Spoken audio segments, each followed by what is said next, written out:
Everybody, hello gravitrons, and more gravity. Let's play chess. Man, whew, what a game. My heart's pumping from this game.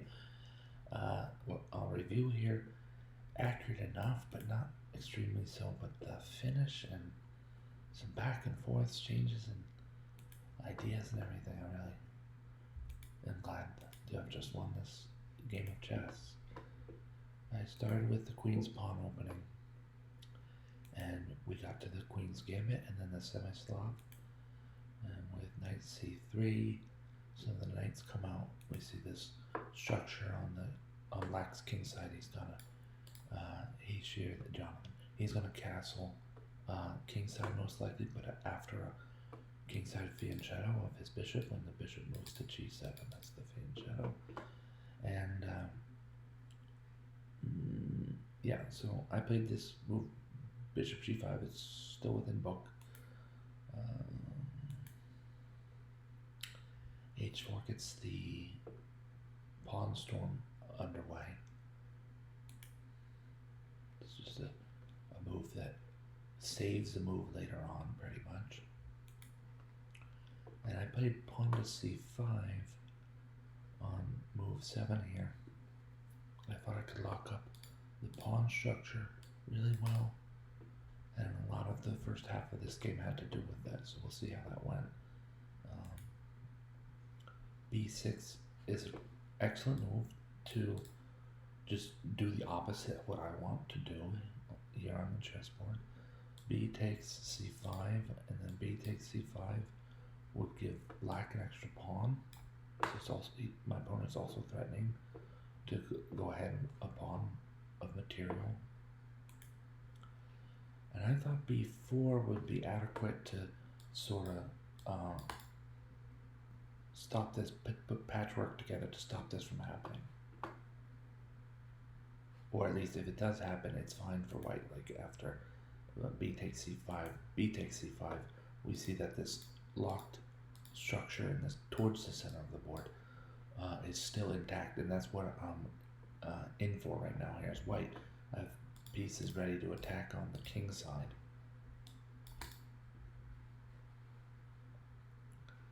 And so to lock the position away so that the queen side doesn't have much room for black to maneuver is positive, is beneficial for that. Although I will note queen a5 is looming, as is bishop a6, so I'm not sure how strong this attack or supposed attack that I'm trying to muster really is against these moves to the a file. My opponent thought that way. Yeah, bishop a6 is good here. With one thing, you would want to consider pawn to a5 and then bishop to a6. It's a little bit stronger, but then on the other hand, it's an extra move, and now the queen can't come to a5 with the pawn there. So I don't know. The computer thinks this is a miss here by black. Black had better, to the tune of about one pawn, I think, 1.2 pawns. Okay, that's okay. These things happen in blitz chess. And queen to a4 targets both the bishop at a6 and the pawn at c6, making, I don't know, bishop b5 might have been playable. I wouldn't recommend it. And instead, bishop to b7 shows that black has taken 2 moves to move 1 square. All the while now it's white's turn to move, and he's gotten in queen to a4, which is a desirable placement for the queen anyway. She's helping to control the center pawn on d4, and so on and so forth.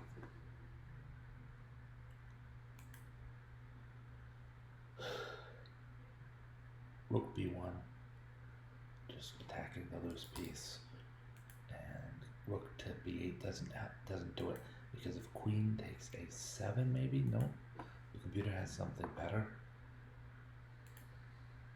We'll go to the analysis view and see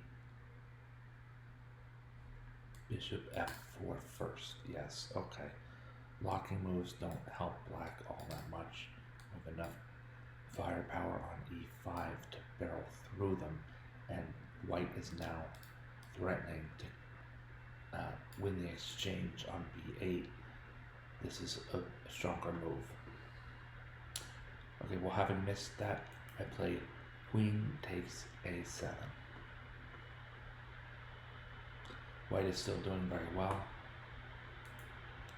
and the castle's kingside doesn't prevent me from capturing on b7, though it looks like it was supposed to. Again, I'm willing to bet that bishop f4 was the move again. Yeah, so trying to undermine the protection of this bishop, and we can do so by attacking its defender with a less valuable piece. Well, okay, I played rook takes b7, and then my opponent sort of gave it back, frankly. With rook takes b7, these aren't the optimal moves, but I think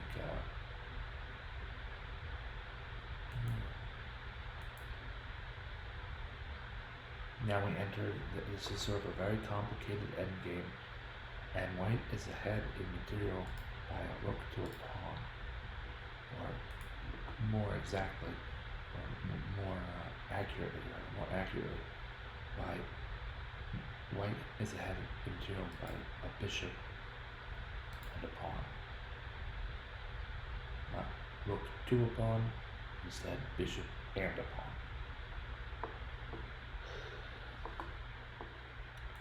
So I'm going to let review take over, and there will be interesting moments, but for right now I'm just going to watch. This is just like pretty much white's going to aim to grind down material, offer and pick up equal value material trades, and then until the board is ready for a pawn to pursue promotion. Here's a blunder. We'll talk about this. So there's just the regular grind, but the blunder, rook to c1. I don't know. I just wasn't on my game at that point. I think there are definitely moves like bishop to e2 looks a lot better, frankly. Let's see what that analysis board says. Bishop to e2 indeed. And bishop to c8 also keeping all the material even if it's a little bit tenuous, to be protecting the bishop on c8 with a knight that's on b6. And just as you're calculating, you might not. This is a type of move, it could be a great move in certain situations, given given this rest of the board kind of thing. Maybe this would be a great move, and you wouldn't normally consider it. It's a weird looking move to have your bishop all the way on c8 protected by knight on b6, and well, that's just so weird, right? So I bet a more natural looking move, rook to c1, attacking the knight at c5, but still losing a bishop on a6. So things just got heated a bit here for me. Not as happy as I was before that exchange. But I play on, and I'm going to show here that I'm okay with the draw. Did my opponent reject the draw? I'm not sure, so I shouldn't say. But there's still pieces on the board and all this. It's even and it's even and it's even. And then pawn to c4 misses that. Black was in jeopardy for a fork. Knight to e8 check. Gonna lose the exchange on c7. And now if white can muster the attack in time, who knows? This is anybody's game.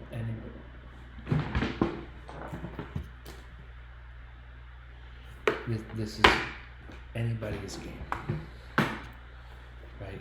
My opponent has the advantage on the clock. I have an advantage in material.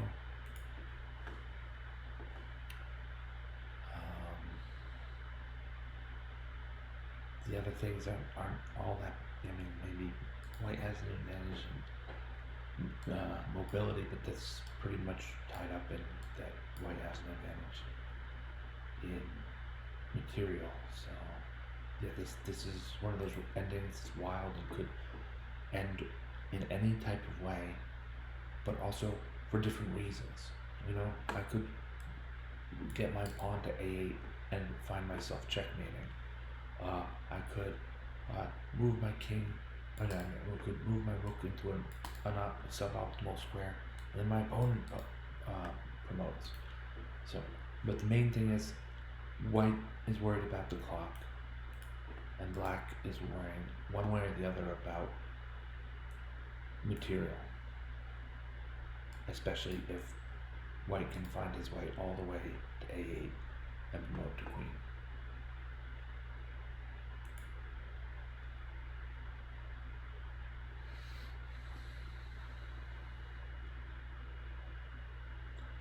Very hurried moves.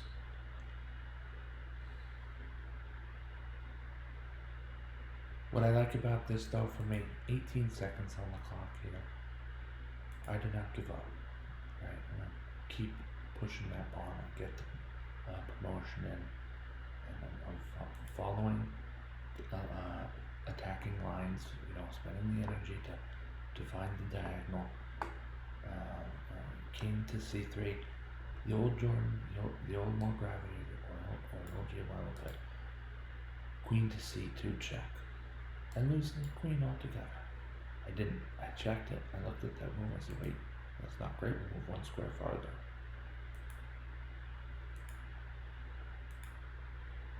Pawn to e4, just to make lines against black's king more clear. Right? Like the rook coming to g3, so as to pin the knight at d3 to his king. So rook g3. I haven't sacked the exchange because I feel now, well, whatever I felt I was feeling at the moment in time. And here's a bad move. Here's a horrible move. I don't know how it gets up to. Queen d2. I'm against what's on the board. That's a horrible move. White can still win if he doesn't lose faith in his kingside pawns.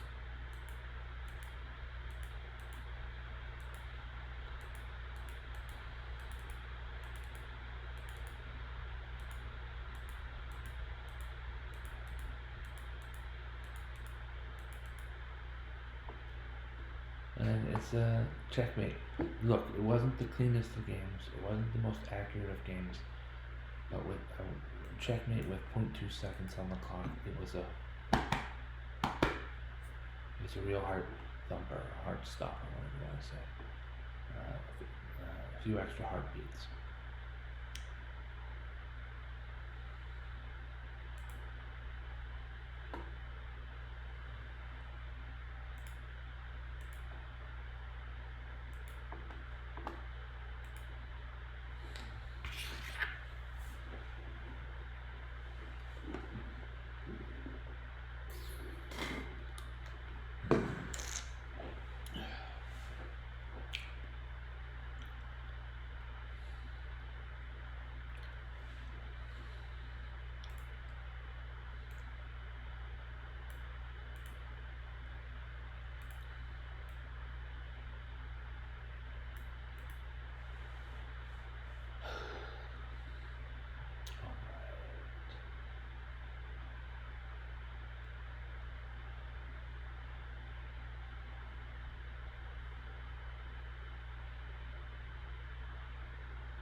Okay, so I'm going to sign off here in a minute and just let this play out in the background there.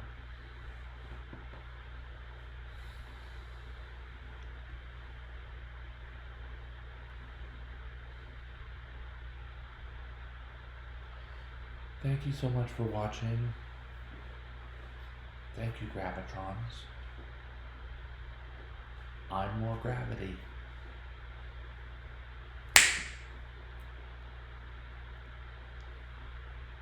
Have a great night.